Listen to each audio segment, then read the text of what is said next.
یہ جو گھر ہیں یہ اسی زمانے کے، اور یہ جو گلیاں ہیں اسی وقت کی ایسے ہی بنی ہوئی ہیں۔ مدینہ منورہ کی یہ وہ گلیاں ہیں جن کے اوپر نعت ہے، غلاموں کو بلاتی ہیں میرے سرکار کی گلیاں۔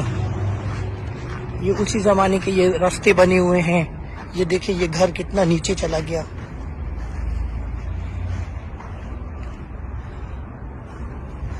اس گھر کو دیکھیں۔ مدینہ پاک میں بہت سارے لوگ کئی بار حج کر لیتے ہیں، عمرے کرنے آتے ہیں ہر سال، لیکن وہ ان گھروں کی زیارت نہیں کر پاتے جہاں پہ ہمارے صحابہ کرام رہا کرتے تھے۔ اور مدینہ پاک کی یہ وہ گلیاں 1400 سال پرانی گلیاں، غلاموں کو بلاتی ہیں میرے سرکار کی گلیاں، چلو بگڑی بناتی ہیں میرے سرکار کی گلیاں۔ یہ وہ پتھروں کی بنی ہوئی گلیاں دیکھیں، اس کے اوپر ممکنہ طور پہ صحابہ کرام